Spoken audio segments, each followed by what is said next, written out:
بسم الله الرحمن الرحيم نحمده ونصلي على رسوله الكريم. So inshallah, now we're moving on to the ism and the alamatul ism. Okay.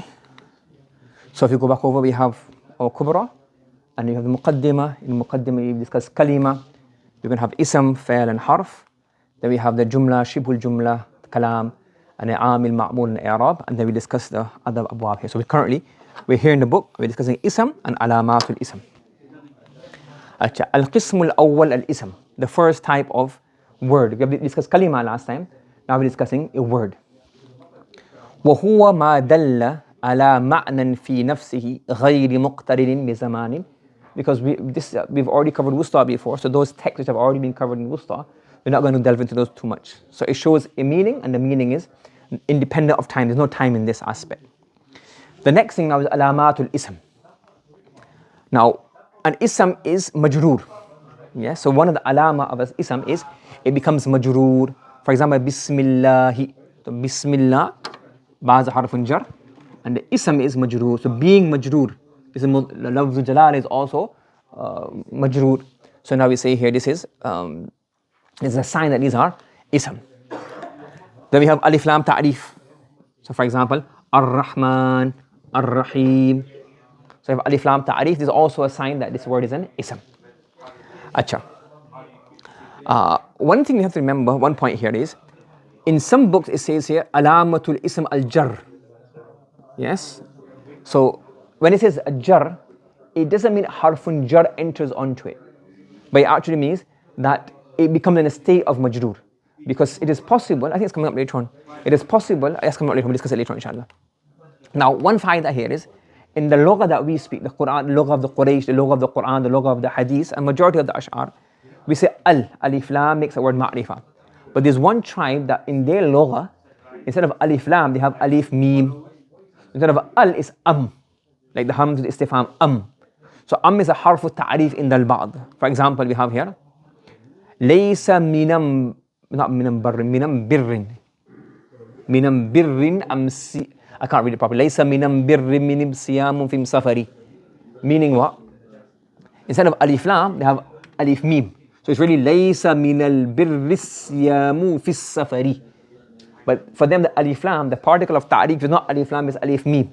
And the Prophet sallallahu alaihi wasallam, he used this lugha once. He probably used it more often, but one usage of his is transmitted to us. That in the journey, some people were fasting. The Prophet sallallahu alaihi wasallam said, laysa minam birri mam siyamun fim safari. Now, I don't know, but it's probably, I'm assuming in that journey, there were probably some people from this tribe who spoke on this lugha. It's my hunch. So to speak in their way, the Prophet probably used their lugha just to ta'lifan lil qulub. But it's not dalil for that. I just have a feeling that's probably what have happened. Wallahu a'lam. Acha. So that's the first thing. So we have alif lam is a harfu ta'rif, and the according to some people, is also harfu ta'rif. Now this again, another extra additional information. It's not going to differ in the understanding of the Quran and language, but it's for our information so that you know, is that Sayyidi rahmatullahi alayhi, he's one of the great nuhat. So Sayyidi rahmatullahi alayhi, if you read his book, his life story, he was actually studying hadith. And when he was studying hadith, he started making mistakes in the qira'ah of these words, like reading the word, he wouldn't know how to recite them. So then he paused his study of hadith, and he went on to start studying the language. Because to say, well, I need to know how to read the hadith first. And then that became his field, and then he became like, he's the, like you can say here, the godfather of Nahw. When he says Sabwi, he's got a book called Al-Kitab. So when you say Al-Kitab, the book, it means, in Nahw, it means his book. I mean, that's Al-Kitab of Nahw. So he's Imam Sabwi rahmatullahi alayhi. So according to him, his research, his opinion is that the lam, we say alif lam, isn't it? But he's saying the lam, it's only the lam, not the alif. He's saying here the lam is a harfu ta'rif. So you have alif lam, he's saying is really, this is the harfu ta'rif, the lam. And the alif, wazidat alayhi hamzatu, this is hamzul wasl. Why? Because you can't start with a sakin, you can't say you have to have a letter before it. Like for example, istaghfara. So you have istaghfara. So istaghfara. So this is hamzatul wasl, and it's really istaghfara. So similarly here, it's really lam, but the alif has been added for wasl. So similarly, that's his opinion. The lam is a ta'rif, and the alif is this, therefore additional. Acha. Khalil rahmatullah alayhi, another Nahwi, his opinion is alif and lam both together harfu ta'rif. That's what we normally say now, alif lam, alif lam, alif lam. So most people use Khalil's, rahimahullah, his opinion. That alif and lam, both together are harfu ta'rif. Acha. No, is it mubarrid or mubarrad? There's a bit of a fight regarding this. So again, the Kufi, Nahwi, the Kufi, Basri school. So those who don't like him that much, it's called a mubarrad, one who's been cooled down, meaning he's been calmed down, he's been put to, and I think originally it's mubarrid, but it's ikhtilaf regarding that. So it's a mubarrid is what he used to like. He didn't like the word mubarrad. Books call him mubarrad, but it's mubarrid. You can read up. There's a book called something An-Nahw something by Imam Sheikh Tantawi, and he mentioned all of these nuhat. Anyways, he says al-hamza al-maftuha wahdaha harfu ta'rif. The that's harfu ta'rif, and the lam is there to differentiate between hamzatul istifham and hamzatul. So the is hamzatul ta'rif and hamzatul istifham. But how do you know what the difference? You add alif lam. So it's really alif and the lam is this fariqa basically. The alif lam is fariqa to differentiate between hamzatul ta'rif and hamzatul istifham. But majority of us we just use this one. But there are two other opinions as well: Saybir's opinion and Mubarriz's opinion. So what is it? But again, this is not going to make a big difference. But this is something it's good to know, general knowledge. So if you see it being used in different books, Lamu Ta'rif or Ali Ta'rif, or you know, okay, what they're referring to and what they're hinting towards. Acha. Back to the main alamat now. So another alama of ism is tanween. Only a noun can have a tanween. Hudan lil muttaqeen. Yes. So hudan has a tanween. That means it's a sign of it being an ism. وَبِأَنْ يَكُونَ مُسْنَدًا إِلَيْهِ. So musnadan ilayh, you say subject. And that would include here being a fa'il or being a mubtada. So if it can occur in one of these slots, we would say, what is this? This is becoming an ism. For example, Inna Ibrahima la halimun awwahum munib. So Ibrahim is a musnad ilay. So we say this is a sign that it is an ism. Fahimt? Acha. وَبِأَنْ يَكُونَ مُنَادًا. It becomes a munada. For example, Ya Nuhu. So Nuhu is a munada, harfun nida come before it, makes it into munada. You're calling Nu, Ya Nuh. So anything that can be called out is actually going to be it's a sign that it's going to be an ism. وَبِأَنْ يَكُونَ مُضَافًا. So Rabb al-Alameen. So Rabb is a mudaf. Lafz al-Rabb is mudaf to al-Alameen. So any word that's mudaf, this is also alama al-ism. Again, it's an alama that was codified, but when we study Nahw, we know word is a noun. We don't need to go so deep into this. Acha. Now, a few masail that we need to just clarify. So, al-fa'lu wal-harafu la yakunani majrurain. A fa'l and a harf don't become majroor. Wa in dakhala alayhima jarrun. Even if you have a harfun jar before the fa'l, or you have a harfun jar before an ism, that's why when it says harfun jar, it doesn't mean a harfun jar coming onto it. It means making it majroor. So, for example, liyakuna, lam is a harfun jar, yakun is a fa'l. This is not majroor. This is mansub. This is mansub because of the al-muqaddara. And the lam enters onto the whole ism mu'awwal. Yes? So the yakuna is not majroor. Yakuna is mansub. So the lam, if it comes on a fa'il, it doesn't make the verb majroor. So having a harfun jar before it doesn't make it an ism. Being majroor is a sign that it's an ism. Similarly, washhad, testify, bear witness. Bi anna, ba is harfun jar, anna is harfun mushabbah bil fa'il. But the ba coming on the anna doesn't make it an ism because the anna is not majroor. Yes, the whole anna, the whole ism ma'awwal is majroor. So the anna itself doesn't have an alama. So when we say being majroor is a sign of a word being an ism, this means that being in a state of a majroor, not simply a harfun jar coming before it. Understood? Everybody following? Acha. Next masala. So in Wusta, we didn't add this. I forgot to add it in the Wusta. It's added in the next edition, but the edition that's on the videos and that's been published, that one type of harf is a tanween.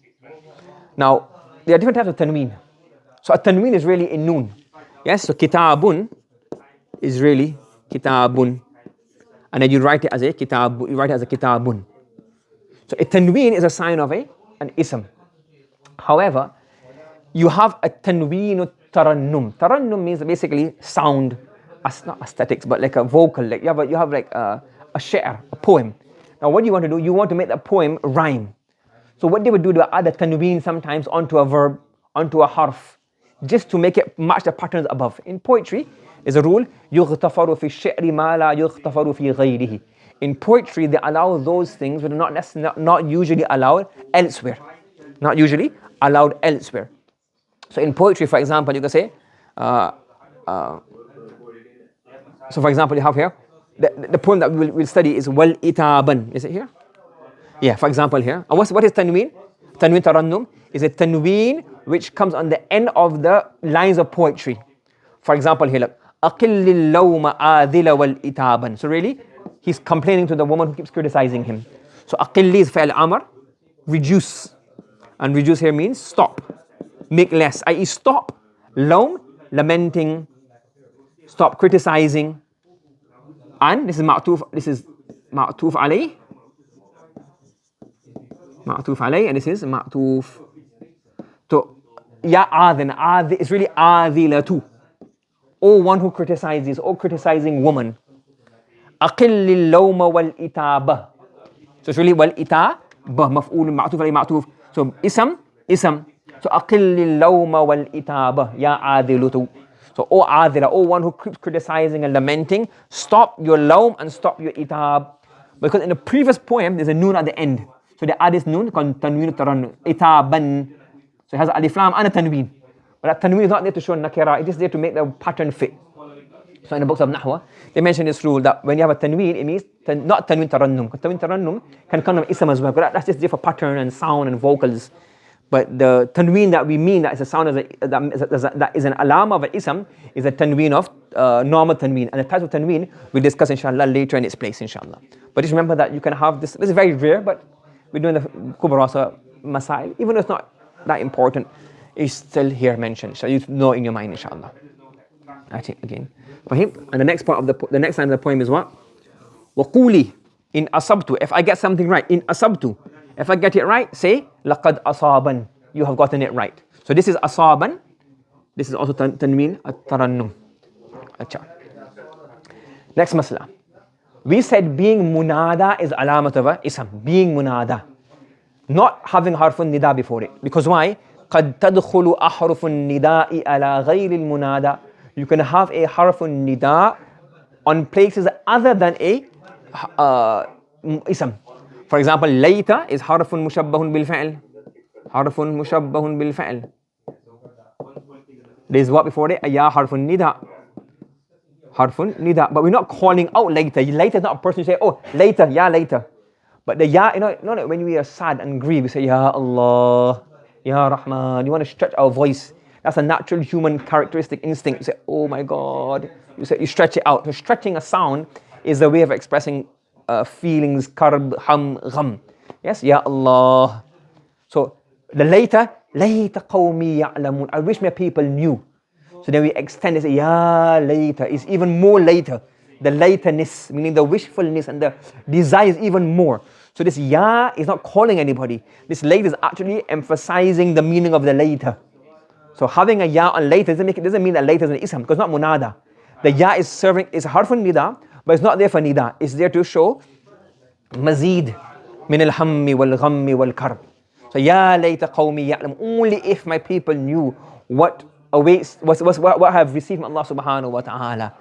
Fahim? Everybody following? Any questions regarding the alamatul ism? Okay. Subhanallah wa bihamdihi, subhanakallahumma wa bihamdika, wa nashhadu an la ilaha illa anta, wa nastaghfiruka wa natubu ilayk.